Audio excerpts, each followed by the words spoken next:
Hello and welcome to The Living Room, brought to you by Curzon Home Cinema. This is the first time in the series of The Living Room that we're actually broadcasting to audiences in cinemas as well as people at home. So welcome back to everyone who's watching this on the big screen. If you're watching this online and you want to join in the conversation, you can join us either in the comments on YouTube or Facebook, or Twitter via the Twitter handle @Curzon Cinemas, and please use the hashtag Curzon Living Room. I'm joined today by the writer, director and stars of Hope Gap, and I will introduce them individually to you now. First of all, we have writer, director William Nicholson. Hello, William. Hello. Then over in the US, we have Annette Bening. Thanks for joining us, Annette. Pleasure to be here. Back in the UK, we have Bill Nighy. Hello, Bill. Good evening. And finally, we're joined by Josh O'Connor. Hi, Josh. Hello. So we've got about 25 minutes and I'm going to open with a couple of questions for our guests, and then we're going to take any questions that you, the audience, send in to us. So I want to start with you first of all, William. Hope Gap is an adaptation of the autobiographical play you wrote, The Retreat to Moscow. Was there a particular spark that prompted you to return to this material some 20 years after the original stage production? The spark was I wanted to direct a film. I've written so many films and I got really itchy and I wanted to direct. And I thought, if I direct, I better have something that I know more about than anybody else. And so this is it. This is the story. You've just finished watching the film. The story of my parents and myself, kind of, dramatized and reduced in time, but essentially it's true. And what I really wanted to do was to communicate the truth of that experience. And has the passage of time made the emotional journey of making this film easier or perhaps better? It's kind of always hard, Yes, the passage of time has made it easier. But the funny thing was, when I was shooting this and I'm suddenly seeing performers that I'm watching very intently, being my mother, my father, myself, it kept on ambushing me, and some of the moments are very, as you've seen, are very, very strong, and I found that oddly difficult. Actually, it's something that's never happened to me before. Annette, could you talk about what attracted you to the role of Grace? Well, the overall story attracted me, and I liked the writing very much. And then when I met Bill Nicholson, although we're calling him William right now, but I call him Bill. When I met Bill, we just got on right away. I mean, I noticed, of course, it's a very, in many ways, serious subject, although we have a lot of humor in it as well. I didn't know kind of what to expect when I was meeting Bill. And he's playing it down a little bit right now, but he's actually quite effusive and charming. And I had an affinity for him, and I understood because he had written me a letter when he sent me the material about how personal it was to him. And that is a great privilege when, as actors, it's one of the wonderful things that we get to do is enter so intimately into people's imaginations, usually the writers, and in this case, the writer-director. So I valued that about the project as well, that I knew it was very close to Bill and that he had a lot of thoughts and he had a lot to say about it and a lot of questions, which is why I'm sure he wrote it to begin with. And then we end up just sharing lots and lots of questions. And that was why I then said, all right, let's go for it. One of the things that I really like about the film is the way it concludes. It stays in the side of the real world rather than a kind of a movie ending. There's no easy resolution for Grace. And I was just wondering, obviously this is grounded in Bill's own family history, but I wondered if at any point in time when you were developing the role of Grace, if you thought about her future, and in terms of perhaps your own feelings about her, about how you would see her progress. Well, I think Bill Nicholson and I talked quite a bit about what ended up happening in real life to his real mom. which I actually find very interesting. So in a way, I that's what I would then spin out in my imagination. Although on another day, I might think that actually he came back to her because she's irresistible, and the other woman really, I mean, anyway. No, well, actually, one of the things that Bill Nicholson told me about his parents, Bill could tell this better than I can, but I guess I've got the yellow thing around me, so I'll say it, that his father and mother never officially legally divorced, if I'm remembering this right, correct me if I'm wrong, that when his mother, and he very much took care of his mother and was in her life until she died, and after she died, he called his father to say, you know, mother has died. And his father, who was still then with his same partner, the woman he had left his wife for, he about two weeks later called Bill back to say that they had gotten married, which I found really touching and interesting, that he stayed married to his wife and supported her, if I'm correct, Bill. Yeah, that's absolutely correct. And he married Joan, as she was called, not Joan. just the two of them in the church, and a few other, and they were both in their 90s. Now that's incredible. That to me is very interesting. My parents next week will be married 70 years. My parents. It's crazy. But that's another story that we won't go into. Bill Nighy, this time, the role you play, Edward, at times he, especially in the early stages of the film, he's quite hard to pin down. And what I found fascinating with your performance, there's this contrast between his surface affability and the rigidness that he conveys physically. How much of a challenge was it to actually embody this character, not just in what he says, but in his entire being? I was very much supported by the writing. You know, it's beautifully written.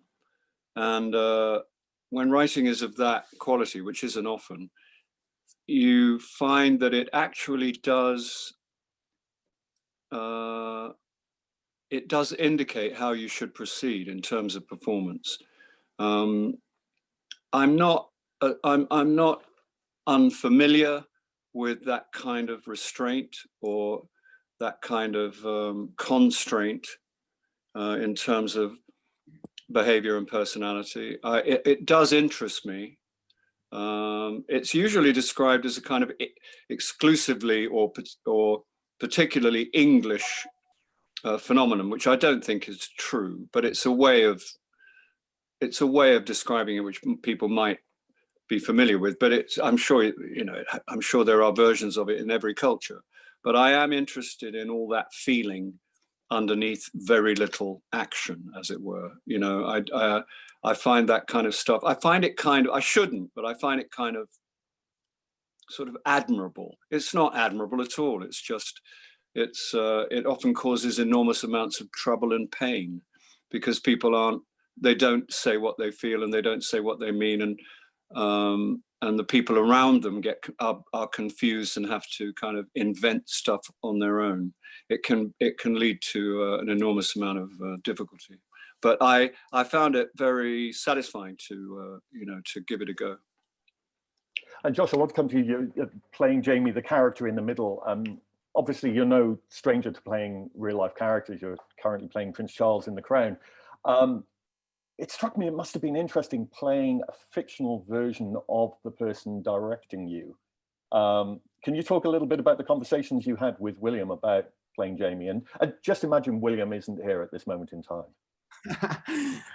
No, I think he'll hopefully concur with my memory. But no, I thought actually, yeah, I guess my memory is that we didn't dwell too much on that. I mean, I think generally speaking, I think the sort of performances of real people that have really kind of always got me are often portrayals that aren't necessarily either exact or sort of imitations of a real person. So a good example I think is, and I'll bring it back to our film in a second, but I'm Not There, which is Todd Haynes' film about Bob Dylan, which was amazing. And it was, I thought, it was so, the reason it was so amazing is because none of the performances, I think it was 8 actors playing aspects of Dylan's personality, as opposed to playing Dylan as we know him. So it's like, I think the closest to a kind of Bob Dylan that we recognize was Cate Blanchett's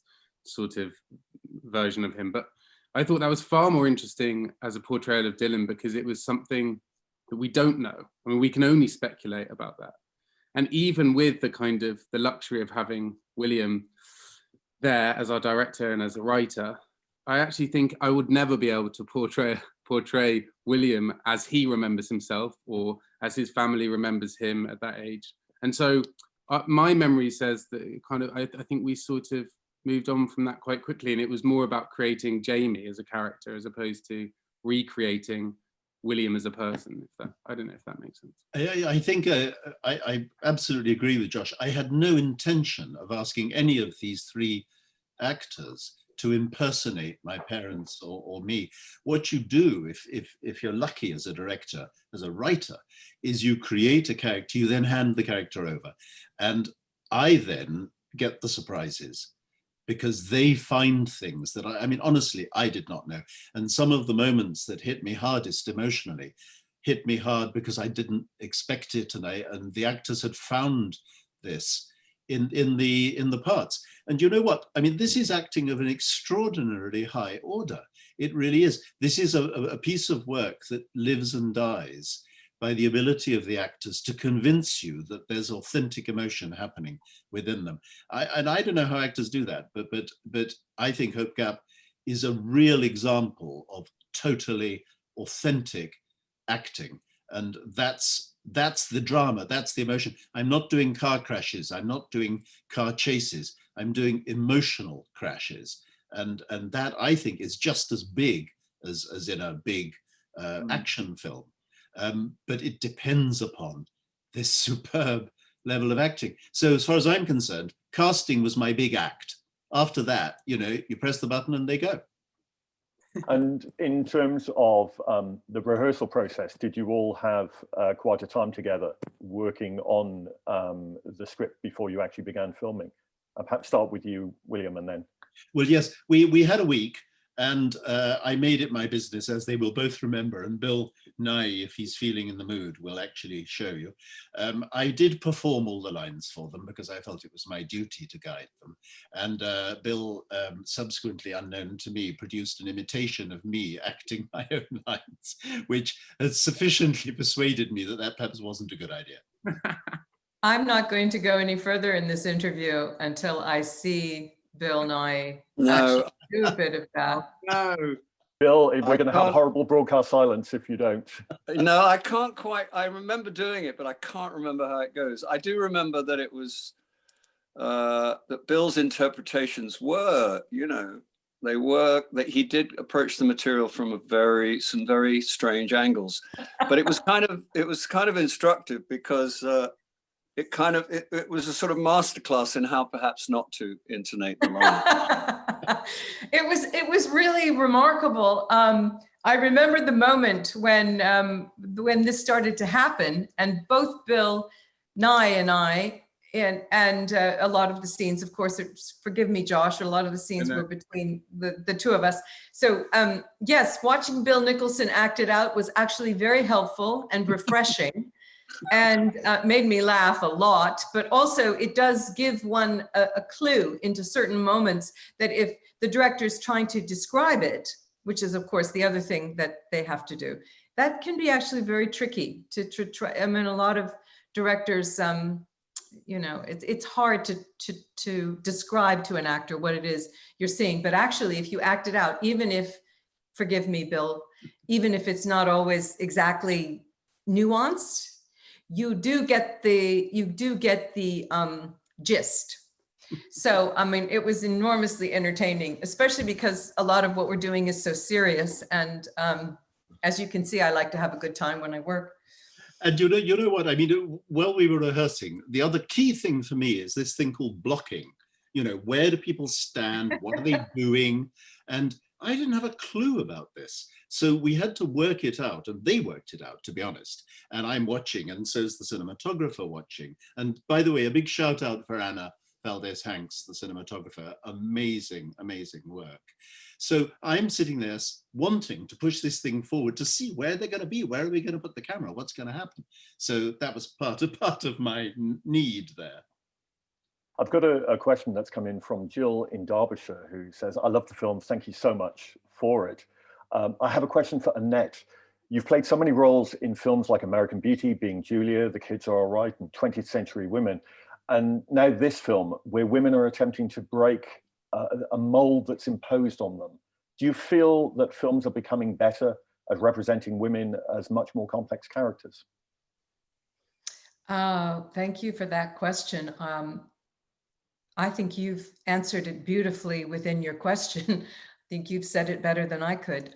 Yes, I think that is happening thanks to good writing, as Bill Nighy was talking about. This is Bill Nicholson's play that he converted into this screenplay. So it's really all came from him.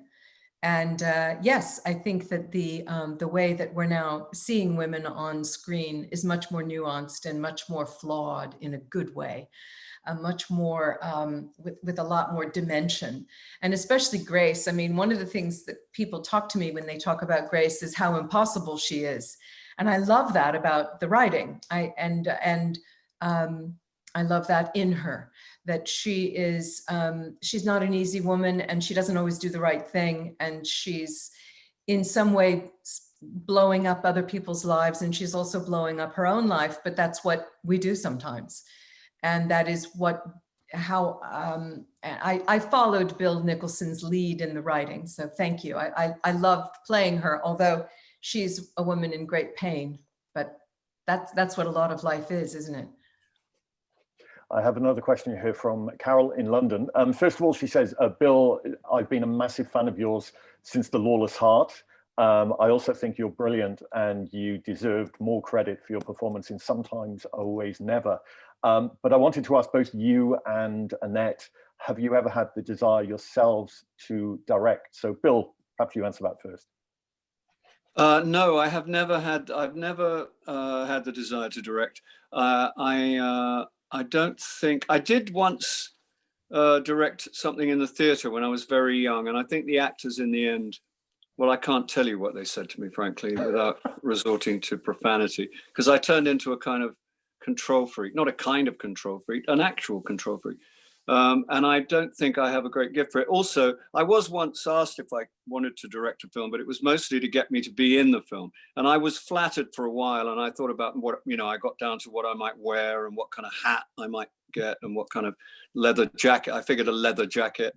And then I remembered that you had to be there for like 3 years or something. And I had about 6 things I wanted to do. And I thought, that doesn't really fit in with my plans, Is that so what you no, find? I'm not driven to do that. I just about make it through the acting part. I find that stretch enough. But thank you also. May I just thank you for your kind words about those particular films, which not many people refer to The Lawless Heart, and I'm very pleased that you enjoyed Sometimes, Always, Never. William, is that essential to you, the right hat as a director? And is there also a chair involved in that? I had to have a hat because it was a heat wave when we were filming it. And as you can see, I don't have a lot of hair. Unlike Bill Nighy, I'm very jealous of his hair. But so I did. I had a baseball cap, which is, I suppose, the archetypal right thing. I didn't have a chair, at least I'm not aware of it. I don't remember ever sitting down. It's very tiring being a director. And Annette, have you ever been tempted to take on the director mantle? Not really, although it's interesting what Bill Nighy just said. When I was starting out, I was working in a repertory company, and there was a conservatory, and I ended up directing a play, and it was an early Shaw play. I think it's called The Philanderer. And I was just obsessed with this play. And I think it was very much like what Bill Nighy just suggested.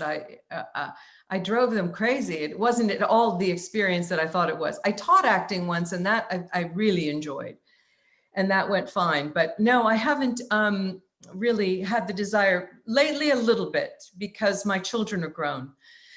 And maybe that was in the, for so many years, it was just whatever, whenever I wasn't working, I was just dealing with my children, and the idea of directing just seemed impossible because I was busy directing my life with my kids and running my household. So sometimes I think about it, but not in the abstract. I think it would be only because there would be a particular story that I really wanted to do. I would like to direct Bill Nighy in a movie where he falls madly in love with me.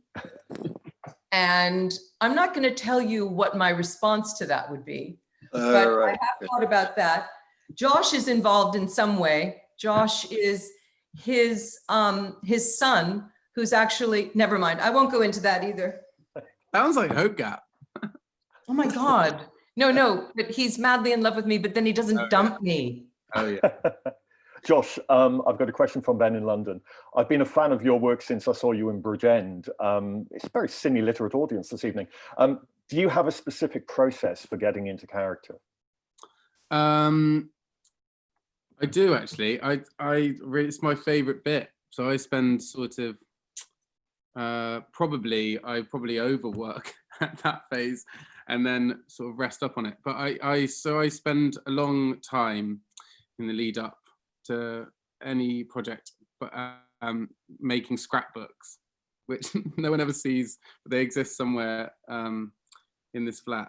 But they're sort of, I suppose they're kind of, I suppose they're like memory scrapbooks, and kind of I create memories and little short stories about the character that might help sometime if I'm kind of struggling with something, and I go back to that, and it just helps ping me back into something.